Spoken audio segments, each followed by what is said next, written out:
Bienvenue. Dans cette vidéo, nous parcourons la vie de Mohamed Younous sur le chemin de la conscience.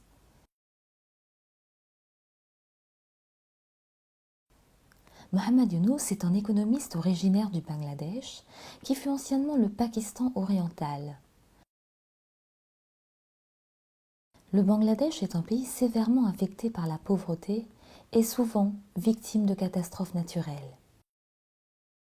Anciennement professeur d'économie, Mohamed Younous était confronté au fossé considérable entre la vie réelle des pauvres et les théories économiques qu'il enseignait à l'université.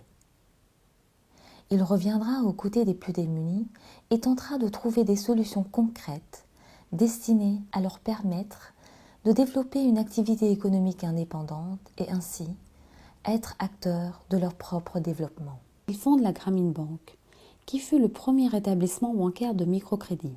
En 2006, celui qu'on surnomme le banquier des pauvres reçoit le prix Nobel de la paix pour ses efforts pour promouvoir le développement économique et social à partir de la base.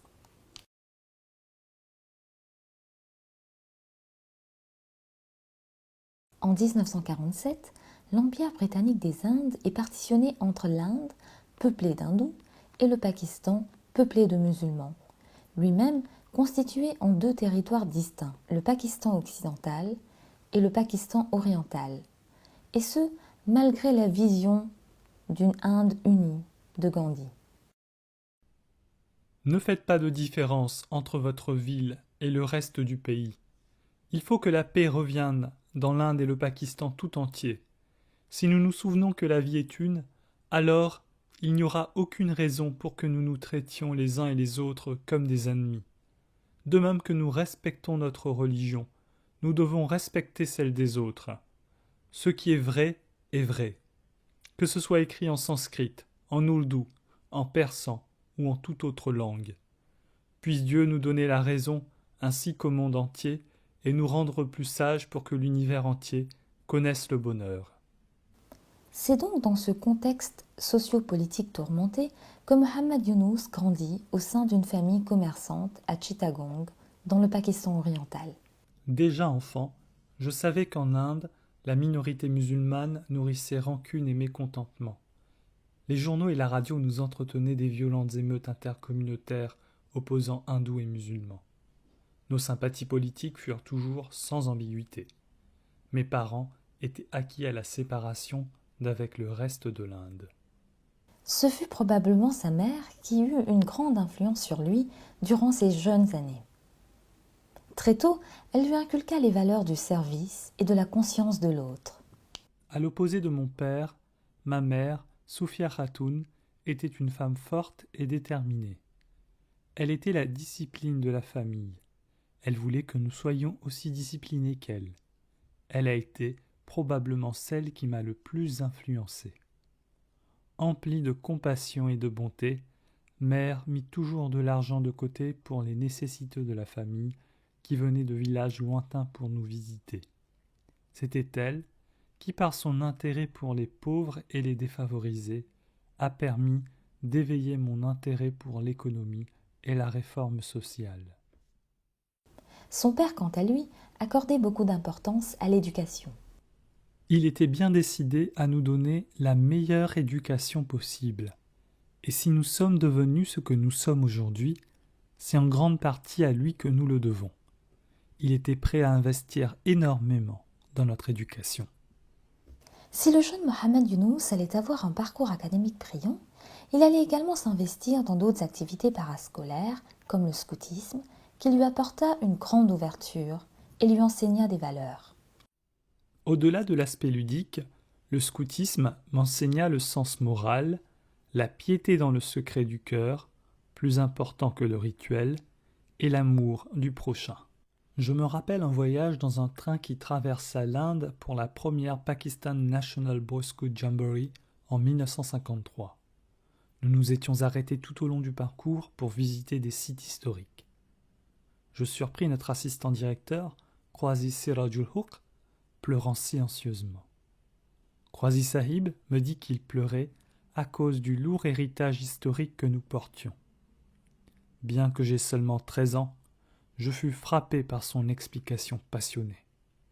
Sous ses encouragements, le scoutisme commençait à se mêler à mes autres activités.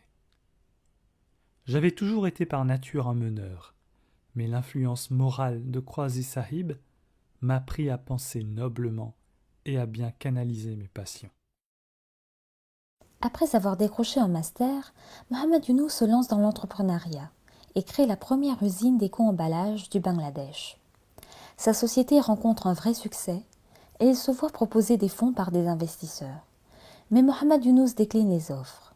Il préfère honorer sa bourse Fulbright qui lui permet d'être doctorant à l'université Vanderbilt aux États-Unis. Sur le campus, il fut initialement confronté à un véritable choc culturel, avec notamment la mixité des campus américains, la familiarité entre les professeurs et les étudiants et la libération des mœurs. Mais Younous allait graduellement s'intégrer dans cette société et trouva même le temps de s'initier à la danse carrée par exemple. Après son doctorat, il se voit offrir un poste à l'université de Middle Tennessee. Il s'installe donc en Amérique et épouse Vera Forostenko, une étudiante d'origine russe dont il se séparera plus tard. Quand éclate la sanglante guerre de libération du Bangladesh en 1971, Mohamed Younous participa activement à distance pour soutenir les indépendantistes. En 1972, il abandonna son poste et décida de rentrer au Bangladesh, dévasté par la guerre, pour mettre ses compétences au service de sa terre natale. Il obtient un poste de sous-directeur à la commission de planification du gouvernement. Mais malgré le prestige associé à ce poste influent, Younous décide néanmoins de l'abandonner et décrit cette expérience en ces mots. J'avais un titre ronflant, mais je n'avais rien à faire de la journée, si ce n'est lire le journal. J'étais docteur en économie, j'arrivais des États-Unis, le pays était en mal de développement et pourtant je n'avais rien à faire. C'est alors qu'il démissionne et entre à l'université de Chittagong en qualité de responsable de département d'économie, où il a enseigné de grandes théories économiques à ses étudiants. Lorsque le Bangladesh est frappé par la famine en 1974, Mohamed Younous est interpellé par le fossé considérable qui sépare la vie des pauvres et le monde abstrait des théories économiques qu'il enseignait.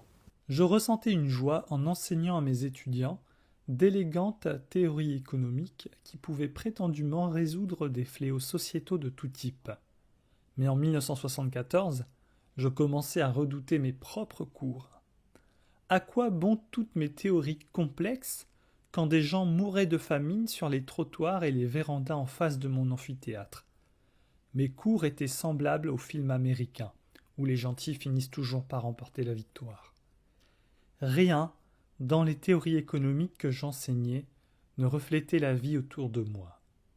Je devais m'enfuir des théories et de mes livres pour découvrir l'économie de la vie réelle dans l'existence d'une personne pauvre. Il va donc s'intéresser à la réalité des pauvres du village de Jobra. Animé par ce nouveau souffle, son métier prend une autre dimension. En effet, Younous incite ses étudiants à se rendre sur le terrain et à être dans l'action. Ainsi, le professeur apprend une toute nouvelle économie, celle qui se préoccupe de l'être humain. Les universités traditionnelles ont créé une distance énorme entre leurs étudiants et la réalité de la vie quotidienne au Bangladesh. Au lieu d'un apprentissage traditionnel à travers des livres, je voulais enseigner à mes étudiants d'université comment comprendre la vie d'une seule personne pauvre.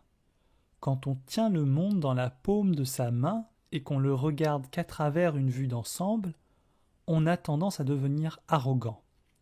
On ne réalise pas que les choses deviennent floues quand elles sont vues à distance. J'ai donc opté pour un regard de verre, plus minutieux.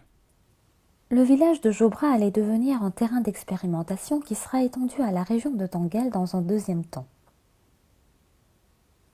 Younous encourageait ses élèves à monter des projets créatifs pour améliorer le quotidien des villageois, développer des solutions pour faciliter par exemple l'agriculture ou l'irrigation du village. Confronté à la réalité du terrain, Younous prend conscience rapidement qu'au-delà de la famine, les villageois sont enlisés dans une pauvreté omniprésente. En 1976, je commençais à visiter les foyers les plus pauvres de Jobra pour voir si je pouvais les aider moi-même d'une certaine façon. Soufia Begum gagnait 2 centimes par jour. Cette nouvelle m'avait choqué.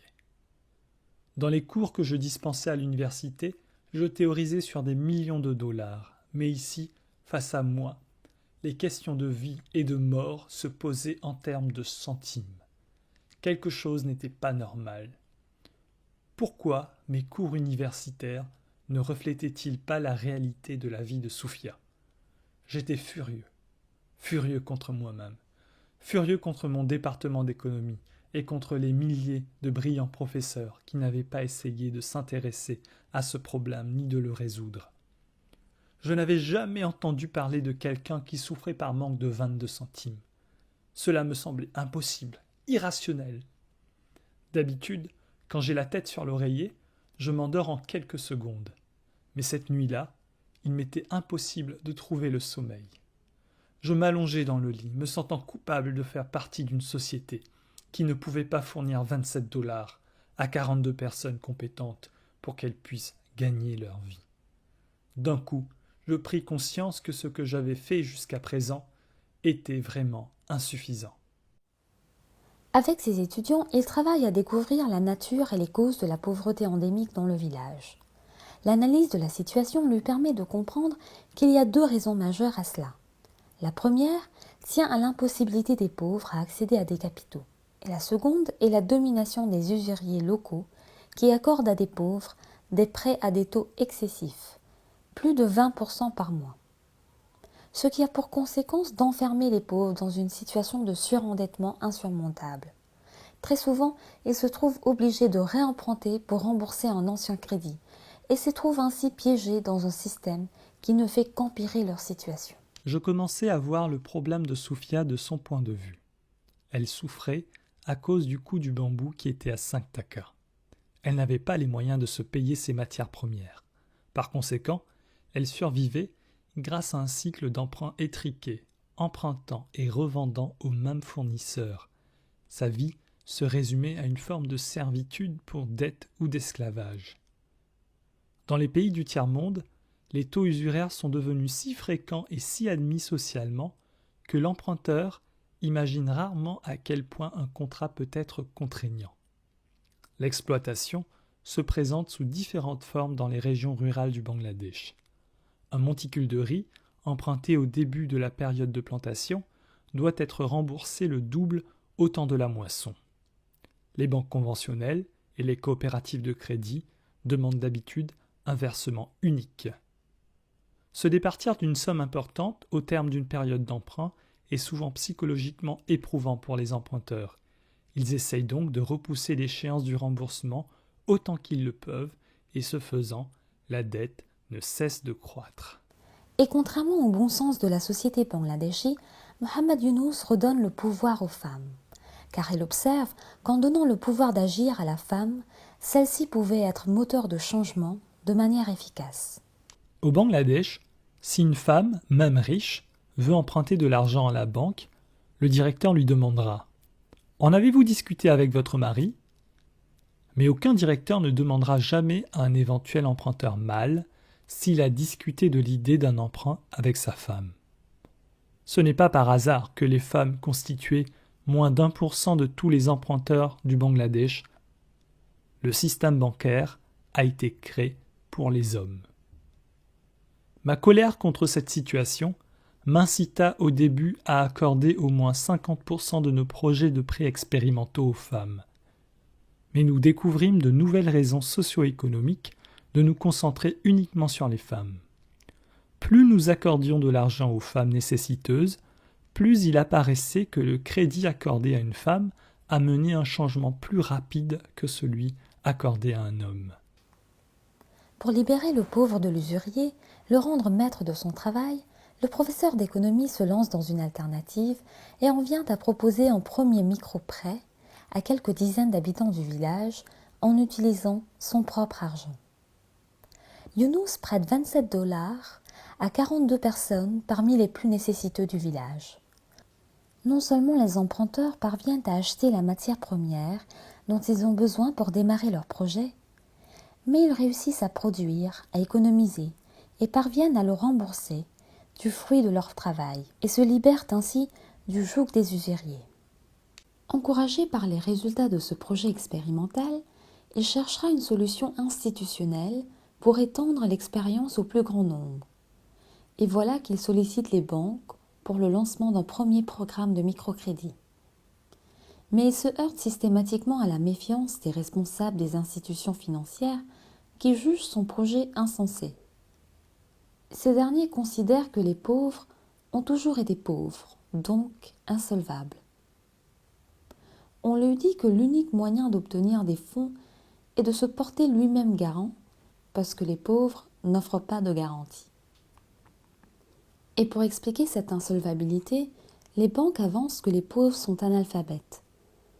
Un argument si discriminatoire que Yunus qualifie le système d'apartheid bancaire. Ainsi, il décide de lancer son propre programme de microcrédit. Et en 1978, sa propre banque, une banque rurale, basée sur le crédit solidaire, entièrement pensée pour les pauvres, voit le jour. Celui-ci porte le nom de Grameen Bank, qui veut dire village. Pour son premier programme de prêt, 10 000 taka, soit $300, sont distribués à une douzaine d'emprunteurs avec un montant de prêt moyen d'environ $25. Le succès de ce lancement est immédiat. Le taux de remboursement s'élève à plus de 98%. Tout être humain possède la capacité innée d'utiliser un prêt pour échapper à la pauvreté et retrouver la paix en lui. Les pauvres peuvent sembler stupides, mais tout le capital humain existe en eux, latent. Il faut juste les aider à se débarrasser des couches successives de souffrance et d'humiliation, comme on pèle un oignon. Le crédit solidaire est l'outil qui permettra de découvrir et d'exploiter leurs talents. Le mouvement du microcrédit, c'est d'aider chaque personne à atteindre son meilleur potentiel. La même année, l'expérience est renouvelée et Grameen reçoit un fonds d'1 million de taka d'une institution financière étatique. Après plus de 6 ans d'exploitation, elle obtient officiellement le statut d'établissement bancaire. Le modèle s'exporte à partir de 1989. Le système de microcrédit a permis à un grand nombre de démunis, habituellement exclus du système bancaire et de l'ordre social, de créer leur propre entreprise. Chaque année, 5% des emprunteurs sortent de la pauvreté. En plus de percevoir un revenu, la société se porte mieux. Les femmes sont mieux valorisées, les enfants scolarisés et la santé se voit améliorée. La banque Grameen a par ailleurs considérablement diversifié ses activités. Car dit Yunus, l'amélioration des conditions économiques d'une famille pauvre demande un environnement de soutien plus large. Dans les secteurs tels que la pisciculture, l'agriculture, l'alimentation, la santé, l'éducation, l'industrie textile, les énergies renouvelables ou encore les hautes technologies. Sa politique économique et sociale a également généré la construction d'habitats. La qualité de vie d'une société ne devrait pas se mesurer au mode de vie des riches, mais à celui de ceux qui sont au bas de l'échelle sociale. Les pauvres eux-mêmes peuvent créer un monde sans pauvreté. Tout ce que nous avons à faire est de les libérer des chaînes dans lesquelles nous les avons entravés.